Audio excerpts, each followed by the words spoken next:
thanks for joining us, Simon. Simon has over 17 years in the tech industry, the last 10 working from Hobart. That's where you are today, Simon?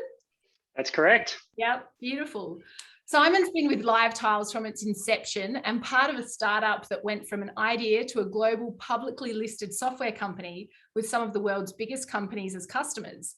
In his current role, Simon works as part of the global executive team to define and implement the strategic growth and innovation initiatives for LiveTiles. During his time, he's worked across teams of all shapes and sizes and has learnt a lot about what makes good teams tick. So thank you, Simon, for joining us today. Thanks. Apologies for just running back to back, but nice to meet everyone. And somebody's noticed my turntable behind me, so I feel like my job is done. So awesome. We might if we had more time, we could get you to play for us, but 20 minutes flies by. So look, we'll jump into it. I think, Simon, you're LiveTiles, right? That you're a global company that provides some of the technology we need to be able to work from anywhere. So, you know, how did COVID play out internally for LiveTiles? Because at least technologically, you would have been very prepared. And was it smooth sailing? Yeah, it's a really good question, right? Because you'd think, you know, we've always been a distributed company from day one. We've had people in, you know, something like 14 different cities we were going on, where we're used to people working remote, to their management, to leadership, etc.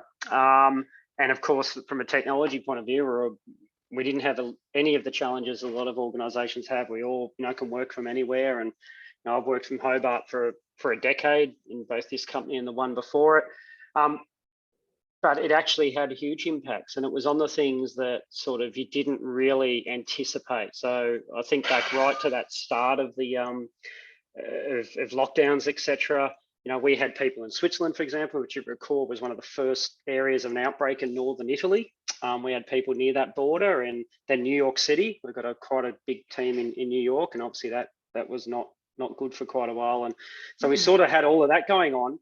But the impact of COVID to how the company ran was more just a complete disintegration of being able to get together. We were a culture that thrived on people coming together at certain points throughout the year. And you know, we encouraged travel, and people could go from, you know, a European office to New York office, or someone would come from the US out to Australia on a very regular basis. And obviously that all disappeared. And it was interesting just to see the impact that had on everything from trust levels between colleagues to communication.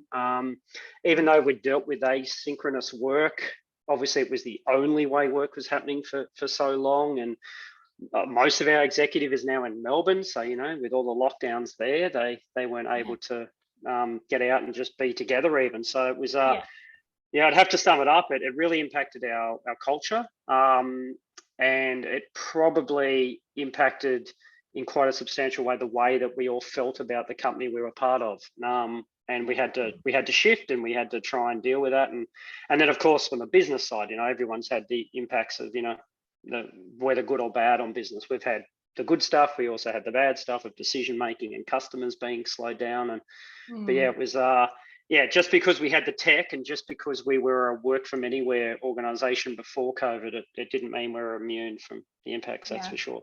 Yeah, I think that's a great example of how, you know, we need the technology to be able to work from home or work remotely, but that's not all. It's not just about the technology. There's still another layer on top. And, you know, you mentioned about how trust, there was some, you know, I guess some decrease in trust even. And I'd love to come to that in a bit as well. But I also just want to say it's really refreshing to hear a really successful tech company, I guess, share that, you know, COVID's been hard for everyone. And I think there's a lot of future of work buzz, especially around technology, that they are leading the way, and they've got it 100% right. And everyone else needs to be like these forward-thinking software and technology companies that have nailed remote work. So it's really refreshing to hear that, you know, even in that category, it still has its challenges. I can tell you without, we obviously work with and know a lot of other tech founders around the world, and no one's immune. Even those that in the Yeah. public eye, apparently doing it all right. There's a lot of challenges COVID has caused over the last couple of years to their businesses and to their people. So yeah. So with that, do you think, there's been a lot of talk about fully remote or how remote we should be or should be allowing people to be, but what are your thoughts on that then? Yeah, it's a very interesting topic in our own and a debate actually within our own company, right? So absolutely this, fully remote workforce is absolutely possible. Some really great examples of companies who've done that long before COVID was a thing. But I think you've got to work out what fits for the type of company you are and the type of company you want to be. A fully remote workforce is not without its challenges. It takes different work practices, I'd argue, and probably the more complex, in my opinion, is the hybrid, where you've got the mix of both. And it's been interesting for us that, as soon as lockdowns are over in certain cities around the world, our people wanted to get back together. But not necessarily 100% of people. So that then introduces that dilemma of, people in the office, but those who aren't back in the office yet, if they're in the same city, for example, and how do you make that mixed mode work? I think that's the biggest challenge. If everyone's remote, everybody's sort of on a equal playing field, right? If everybody's in an office, same thing, but it's when you've got that mixed mode, which is what a lot of organizations seem to be settling on. I don't yet think those organizations have really worked out how that is going to work in reality. How does decision making get impacted? For example, if you've got 4 or 5 people in one room having all those side conversations, etc., and the person who's not there feeling a bit distant to it, what are the practices you can get around to do that? And asynchronous versus that in-person synchronous work, it's challenging. So how do you think about this from a team, like the immediate team you work in? Because I think, we've talked a bit about the company and org-wide and thinking about big kind of policy decisions, but with your immediate team, like what do you do to make asynchronous working work? Yeah, it's actually, so my immediate team is now quite small. There's 2 of us technically, but we work with so many different parts of the organization now, everyone from the finance team through to the people and culture team, through to the product team. So I sit on a lot of sort of cross-functional type things, right? And a few things that we've worked out, right? The biggest issue of asynchronous work is ineffective communication. I don't mean not communicating. Every organization from what we can tell in the world now has the digital tools, right? It's whether or not they're actually being used efficiently and effectively for communication versus just a lot of noise being blasted out, and decision making, right? So if I think of something I'm part of is the product strategy board. So that's a small team that's got senior people from product, from our operations. We have people drop into that team from time to time, and there's certain things. And the critical thing of that team is to make decisions on big topics, right? And I can tell you that if we were all in the one spot meeting face to face, it would be a lot easier to make sure that we're making good decisions, because the asynchronous nature, we've got people across 3 or 4 different time zones in that group. So you either have everyone doing crazy hours, right, and it always hurts someone, or you got to come up with a much more asynchronous way. So in that case, we went around and looked at different models of doing that, and we actually settled on a thing called an architectural decision review model. It's actually come out of a technology thing, but it's a way of trying to get people involved in decision making asynchronously on big topics that have big ramifications, but distilling the problems and decisions down to their basic blocks, and then being able to very, very quickly work on that and get a decision. And so it's an opt-in model. It's recorded as what's called an ADR. It's a record where you can go back and go, what was the decision? What was the context? Why did we make that decision?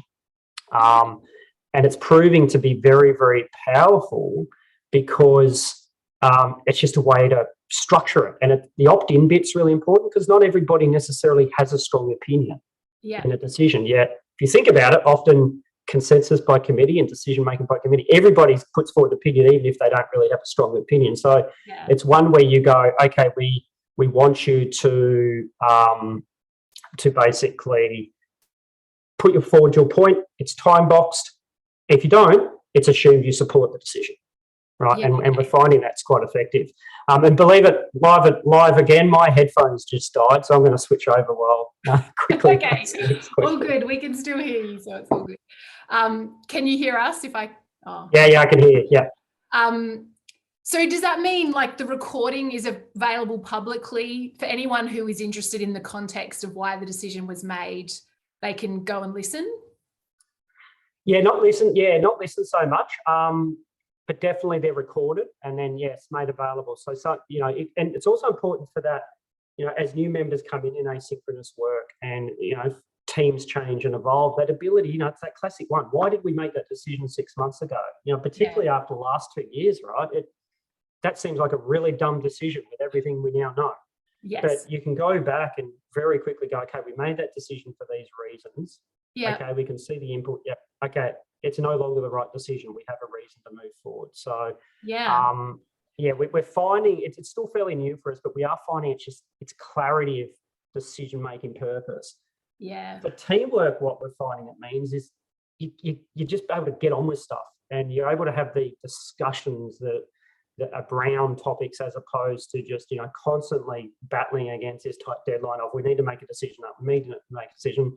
We've made some calls in recent months from that product strategy board around, establishing new teams in completely new jurisdictions, changing team organizational structure as well. We're looking at the moment, decisions to stop or go on product priorities. And just that framework and just thinking in that model has really, really helped us across time zones.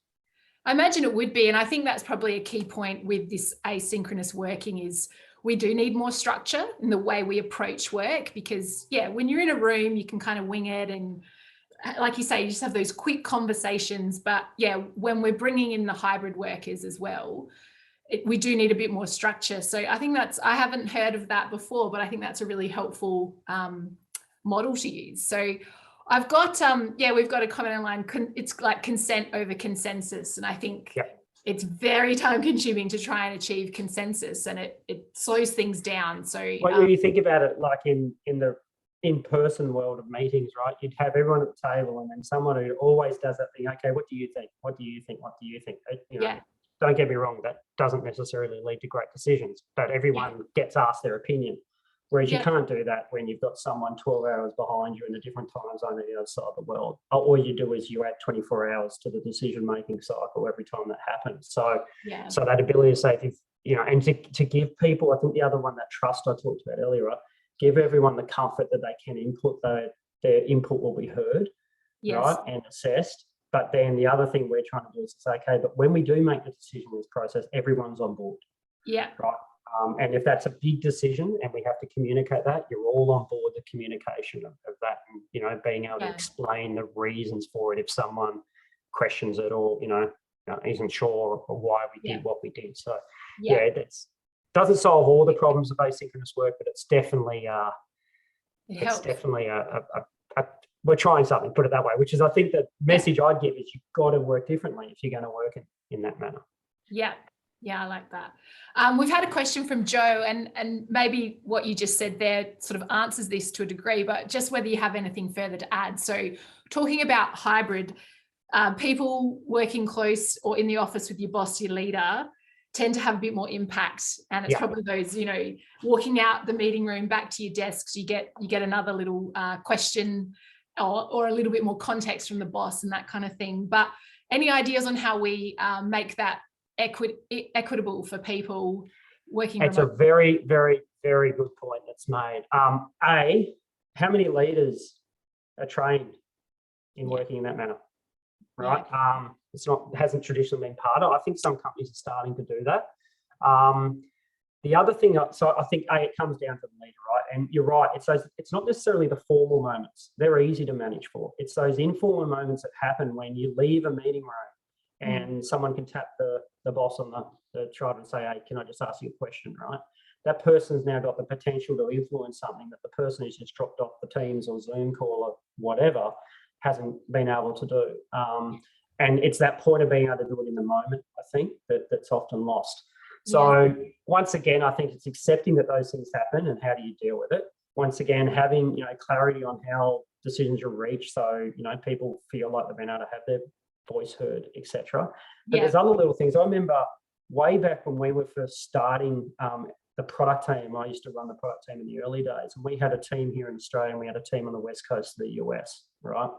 And we actually did things like just ran live video links between the two offices for no other reason than for people to feel like they were together. Yes. Right. And it wasn't one-on-one, it wasn't like 20 of us all like this, it was just the rooms. And what we found that allowed us to do was that literally someone in the US could go, "Hey Simon," and call out to me, right, and have a conversation. And we did that for that reason, that I was the chief product officer. There were a bunch of people around me who could talk to me 8-10 hours a day in person, go and have lunch with me, go and have drinks with me, go and have coffee with me. And then there was another 10 people on the other side who couldn't do that.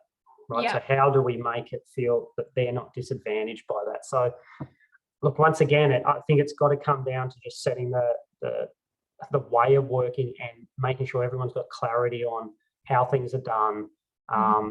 What are the expectations on the team members? Because the fact is that humans, when they congregate, will engage each other, hopefully. And you don't want to stop that either. You don't want to stop me being able to tap you on the shoulder and say, "Hey, I've just had a thought about something," right? Because then it's artificial. So it's speed. I think it keeps people aligned. There's so many benefits to it. I think we've got a few people coming in now saying they do similar things, or TikTok live streams, which is the way it's headed apparently. So maybe not. We probably would do it on TikTok with security, but I totally get it.